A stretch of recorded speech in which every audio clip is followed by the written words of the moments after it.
What do you mean the bank called about a loan I didn't sign for? I asked, gripping my phone tighter as I paced our kitchen. There must be some mistake. Mrs. Reynolds, I assure you this isn't a mistake, the bank representative replied with practiced patience. Your signature is on the home equity line of credit documents. The funds were disbursed 3 weeks ago. How much? My voice dropped to a whisper. The loan amount was $375,000 against your property at 1842 Aspen Drive. The room tilted slightly. Our home, the Victorian craftsman we'd spent 5 years restoring, was worth nearly twice that, but the idea that someone had leveraged it without my knowledge made me physically ill. I need to see those documents, I managed. I never signed anything. Of course, if you believe this is fraudulent, you should come to the branch immediately. I'm Lillian Reynolds, 37, an interior designer specializing in historic home restorations in Portland, Oregon. My company, Heritage Revival, has built a solid reputation over the last decade. What I want is simple: the peaceful, honest life I thought I had with my husband Blake, in the home we've poured our hearts into. Standing in my way is an apparent fraud that threatens everything I've worked for. Someone has forged my signature on loan documents, putting my home and business reputation at risk. And the sickening suspicion forming in my stomach suggests the person I trust most might be responsible. Blake and I met in architecture school. While I focused on interior spaces, he pursued commercial development. We complemented each other perfectly, my eye for historical detail balancing his modern sensibility. When we found the dilapidated Victorian 5 years ago, we agreed it would be our forever project, a place to build our lives and eventually raise children. After ending the call, I opened our shared desktop computer to search for any financial documents Blake might have stored there. The screen lit up to his email, left open and unattended, something he never did. A message preview caught my eye. From Jasmine Winters, subject, closing documents. The condo closing is scheduled for Friday. I can't wait to see the look on. The preview ended there. I clicked to open it fully, but the message had already been marked as read and moved to another folder I couldn't locate. Who was Jasmine Winters? What condo closing? Before I could search further, I heard Blake's key in the front door. I quickly closed the email and turned to face my husband of 8 years, studying his expression as he entered. His smile seemed genuine, his kiss on my cheek automatic as he set down his briefcase. Hey babe, how was your day?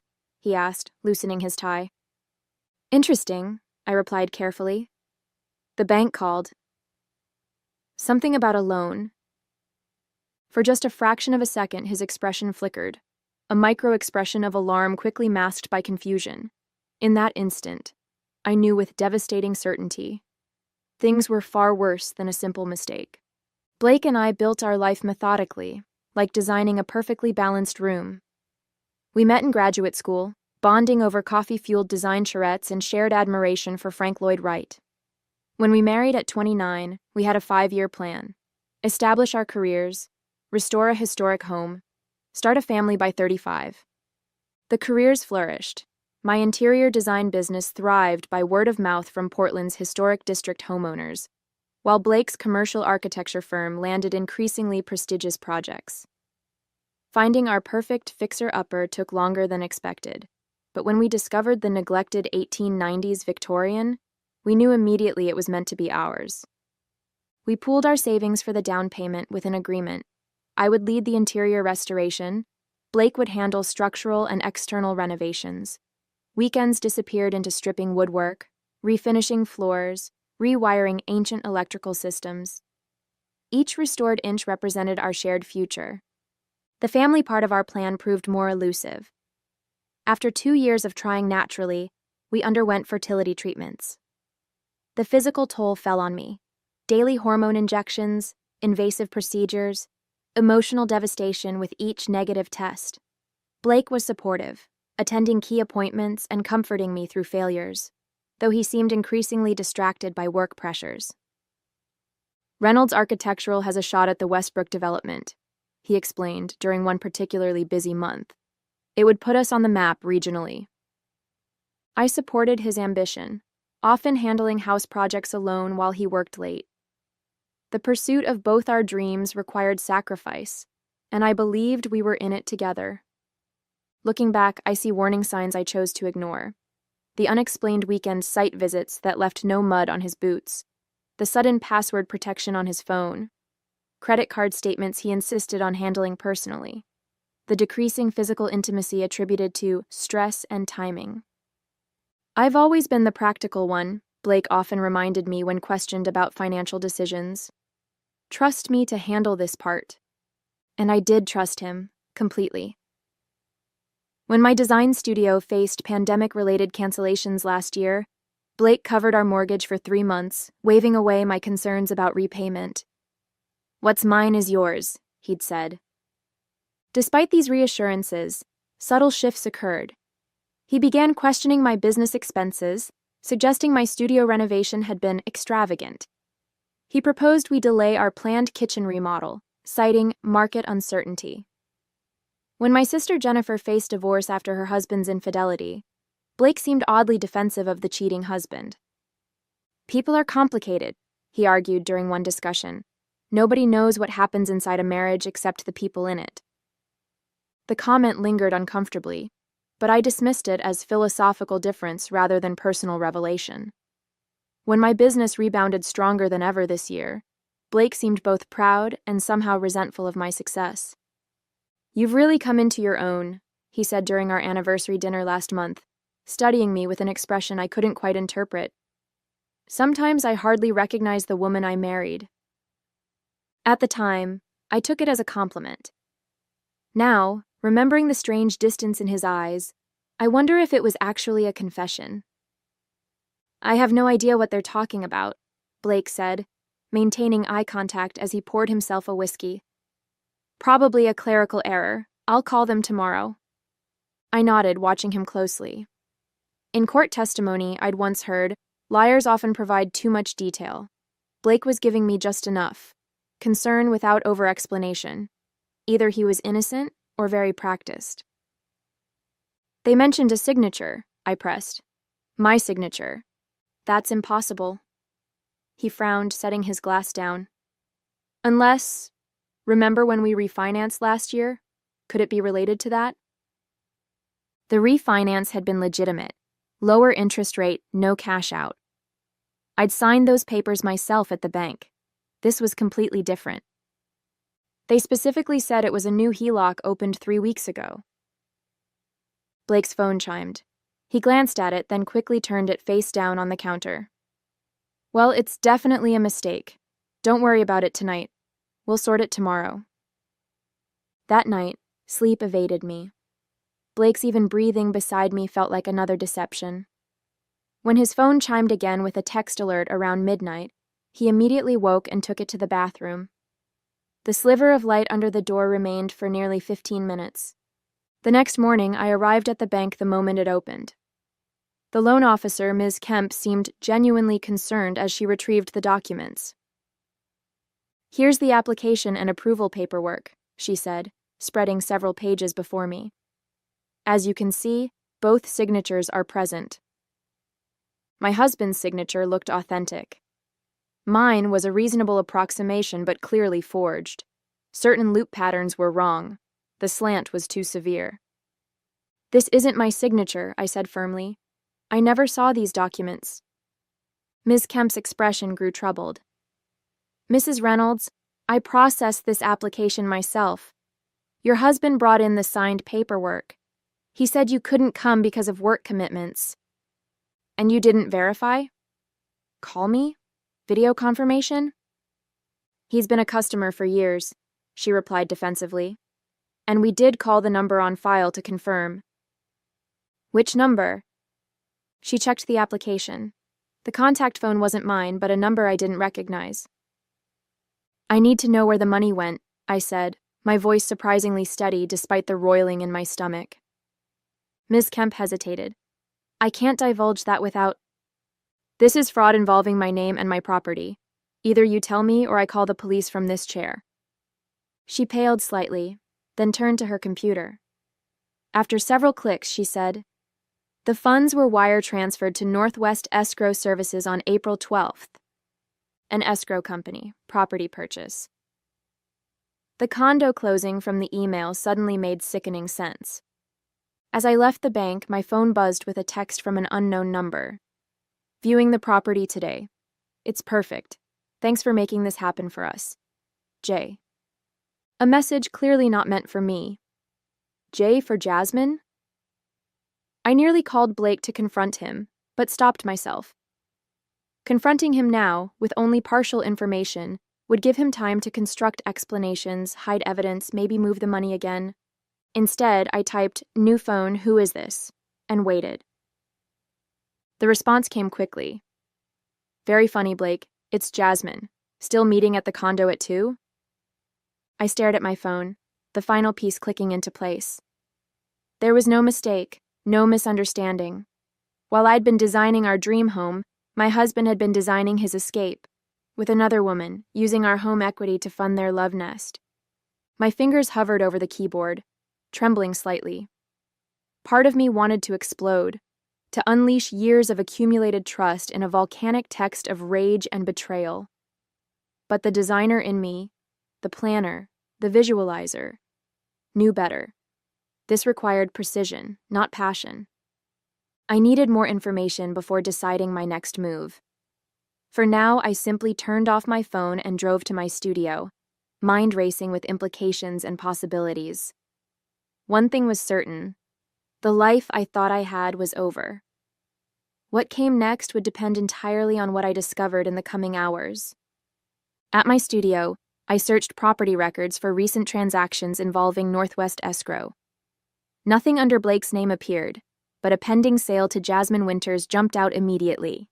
A 2-bedroom condo in Pearl District for $368,000. Almost exactly the loan amount. I needed proof connecting Blake to this purchase. Confronting him with suspicions would only yield denials. I needed evidence that would crumble his defenses, that would make lying futile. Around noon, I returned home, knowing Blake would be at a client meeting. Our shared desktop contained years of financial documents. Surely some trail existed. But when I attempted to access our cloud storage, the password had been changed. Likewise, our shared spreadsheets for household finances were suddenly not found. Blake was erasing his digital footprint. I called our accountant, Martin, with whom we'd filed taxes for years. "Lillian, perfect timing. I was about to call Blake back about the documentation for that investment property. Did he find the purchase agreement?" My breath caught. Investment property? The condo he mentioned buying as a rental. He called yesterday about how to structure it for tax purposes. Said it was your joint venture? Right, I managed. Can you remind me what he's already told you? I want to make sure we're aligned. Martin chuckled. Not much. Just that you two purchased a condo as an investment, but he wanted it kept separate from your personal finances for some reason. I advised against it. Married filing jointly makes that complicated. He said he'd explain further when he brought the paperwork. Thanks, Martin. I'll make sure he calls you back. So Blake was creating a paper trail of my involvement, establishing plausible deniability. If questioned, he could claim I knew about the condo all along. Desperate for answers, I drove to the property address. The modern high-rise contrasted sharply with our lovingly restored Victorian, all glass and steel where our home was wood and warm brick. I parked across the street, watching the entrance, unsure what I was even hoping to see. At precisely 2 p.m., a sleek black Audi pulled up. Blake stepped out, checking his reflection in the glass door before entering the building. 20 minutes later, a woman with long dark hair arrived. Athletic, polished, at least 10 years younger than me.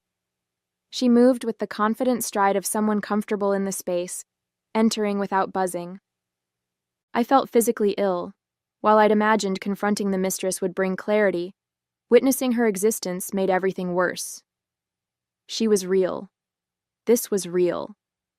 My phone rang. Blake. Hey, I answered, working to keep my voice neutral. How's your day going? Great, actually. Client meeting went well. His voice contained not a hint of deception. I might be late tonight, though. project deadline moved up. Another lie delivered with practiced ease. How many project deadlines had actually been rendezvous with her? No problem. I have design boards to finish anyway. That's my girl, always working, love you. The casual love you nearly broke me. How could he say those words coming from her apartment? When I returned home, I found an envelope from the bank containing loan documents. They'd been mailed to our home address rather than delivered electronically, likely Blake's attempt to intercept them. I now had physical evidence of the forgery. I called the bank's fraud department, explaining my signature had been forged. They opened an investigation immediately, putting a freeze on the remaining loan funds, approximately $7,000 that hadn't yet been dispersed.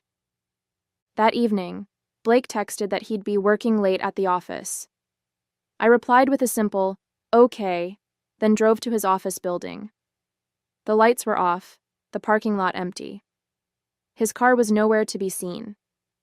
A small, irrational hope I'd been harboring, that there was some explanation beyond the obvious, finally died.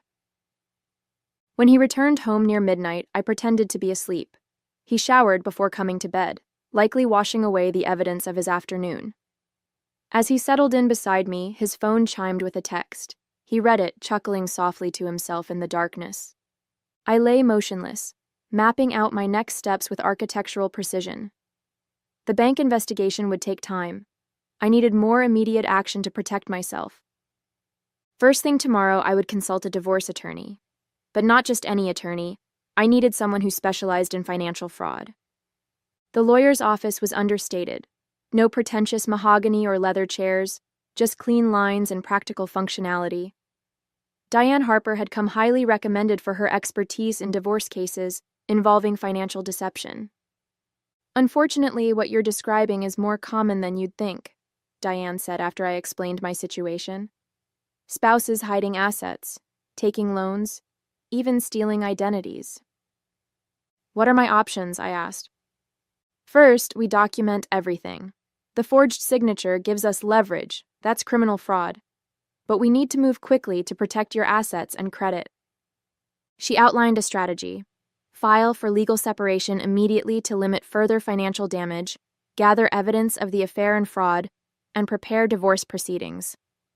But her next statement sent ice through my veins. You should know that if the bank investigation proves the signature is forged, they'll likely press criminal charges. Your husband could face jail time. The thought of Blake in prison should have been satisfying, but it was simply another layer of surreality. The man who'd held my hand through failed fertility treatments, who'd spent weekends restoring crown molding in our home, could be led away in handcuffs.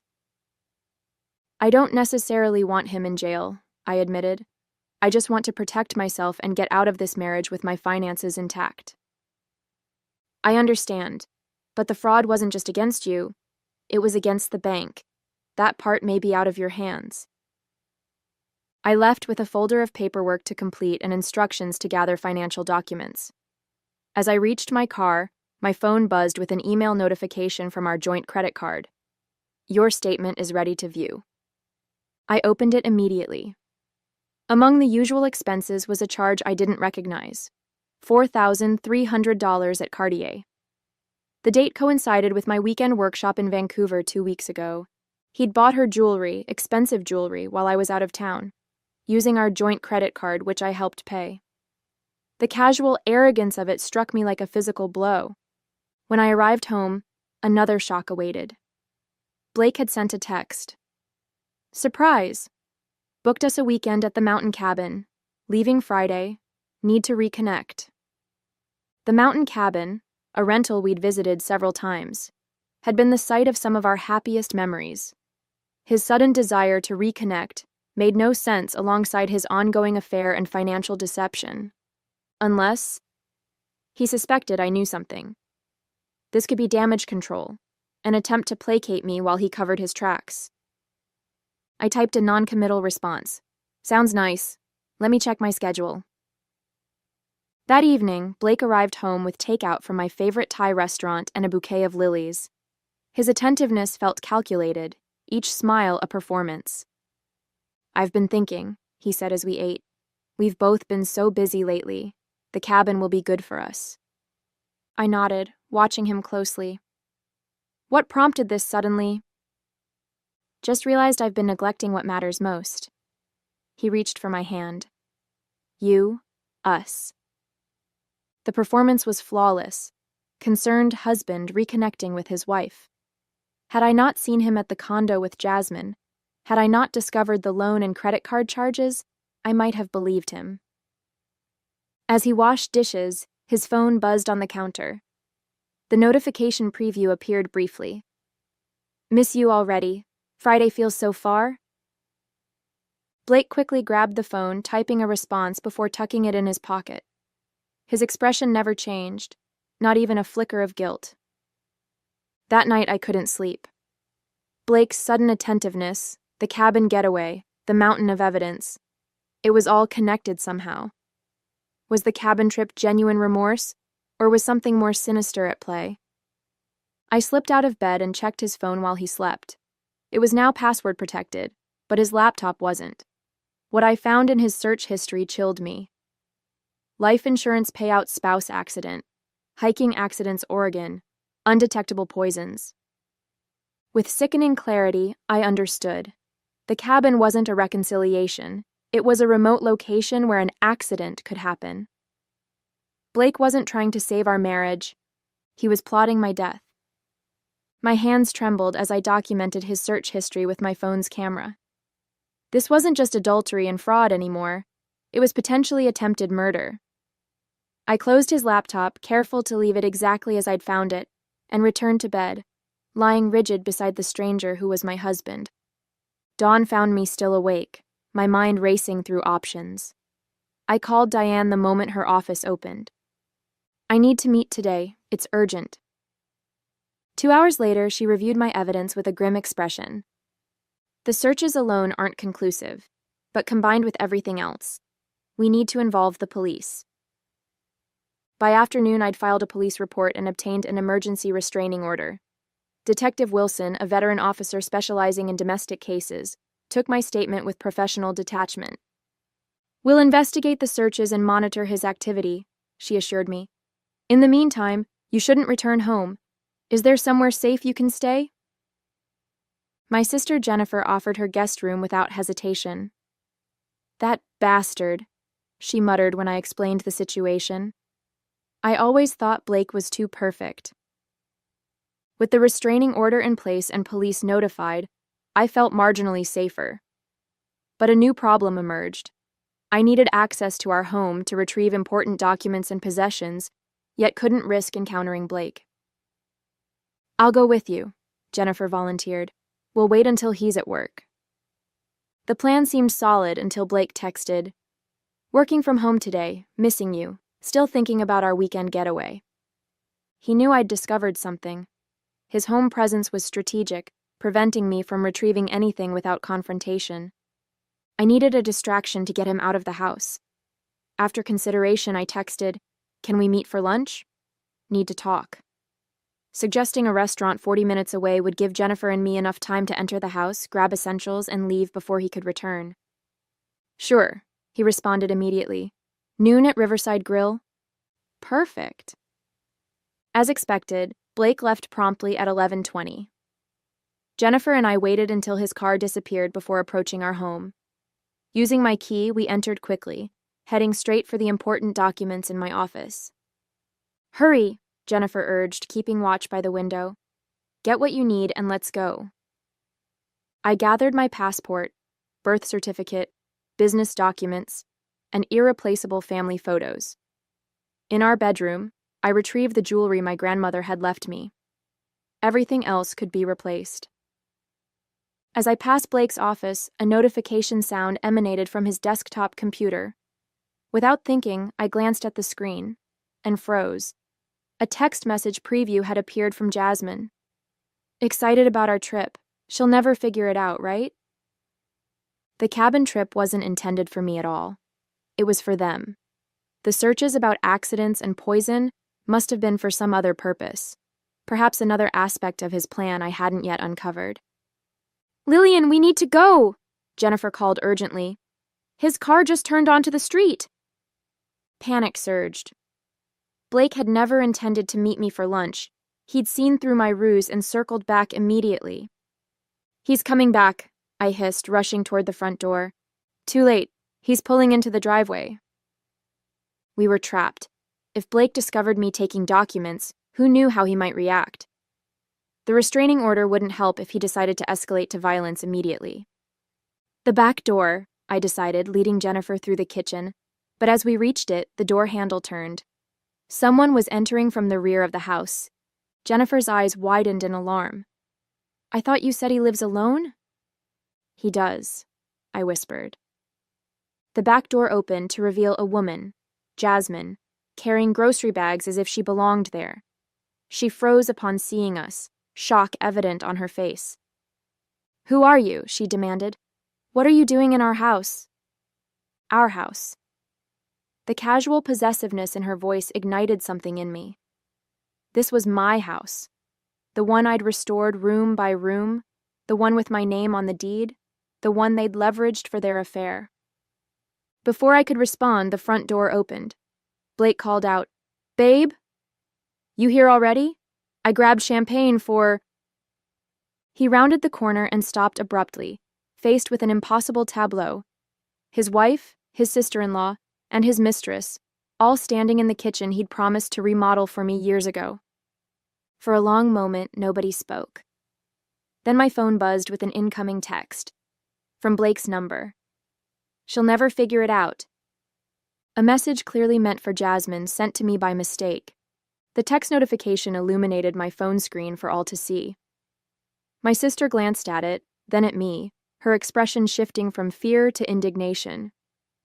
Wrong number, dear, I said, holding Blake's gaze as I typed the response. His phone chimed. The color drained from his face as he checked the message, realization dawning that he'd just texted his secret to the very person he was hiding it from. Lillian, I can explain, he began. Let me help you, I interrupted, my voice eerily calm. You forged my signature on a home equity loan for $375,000. You used that money to buy a condo for your girlfriend. You charged a $4,300 Cartier purchase to our joint credit card, and you researched ways to make my death look accidental. Jasmine's head snapped toward Blake. What is she talking about? What death? She's confused, Blake stammered. Lillian, you're not thinking clearly. The police have your search history, I continued, along with evidence of identity theft and bank fraud. There's a restraining order against you, which you're violating right now. As if on cue, sirens wailed in the distance. Detective Wilson had promised to drive by periodically to ensure my safety during document retrieval. Your things will be on the lawn in an hour, I said, my voice steady despite the adrenaline coursing through me. I've already changed the locks, the security system passwords, the garage door code. You can't just... I already have. I held up my phone displaying photos of his search history. Would you like me to forward these to Jasmine? To your parents? Your firm's partners? The sirens grew louder. Blake's expression shifted from denial to desperation. This is my house too, he protested weakly.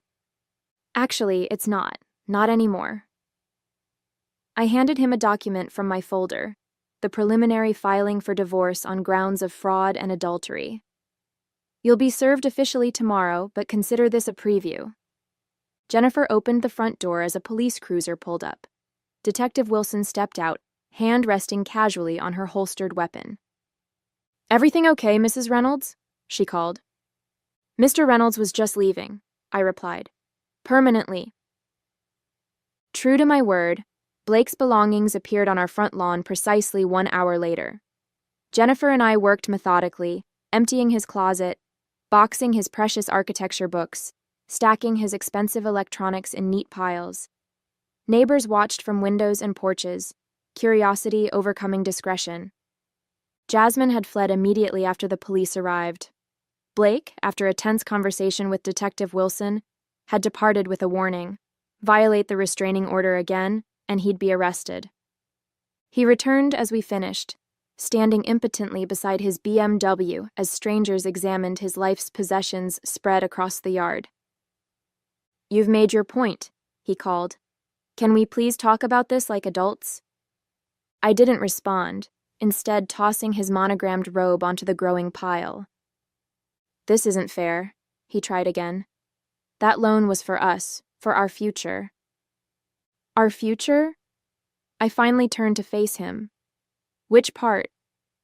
The part where I die in a hiking accident? Or the part where you move your girlfriend into my house?" His face contorted. "You're twisting everything. I never—" "Save it for your attorney, Blake. You'll need a good one." 6 months later, the divorce was finalized. The bank's fraud investigation had provided irrefutable evidence of Blake's deception, resulting in criminal charges. Rather than risk trial, he accepted a plea deal, financial restitution, probation, and a permanent mark on his record. His architectural firm, unwilling to associate with scandal, asked for his resignation. The condo purchased with the fraudulent loan was sold to repay the bank. The remaining debt, nearly $60,000 after the sale, became Blake's sole responsibility. The marriage's dissolution left him with little beyond his BMW and the clothes on his back. As for me, I kept the house, purged of his presence and redecorated to my taste alone. My business thrived as clients, hearing fragments of my story, sought my expertise in transforming spaces after life's unexpected renovations. Standing in my newly designed living room, I realized Blake had unwittingly given me a gift. In attempting to destroy what we'd built, he had forced me to rebuild something stronger, a life designed entirely by my own hand, secured with the wisdom that comes from weathering betrayal and emerging intact. And I would never again share my foundation with someone who might undermine it. Whatever I built next would be on solid ground, with clear eyes and careful planning. After all, that's what good designers do.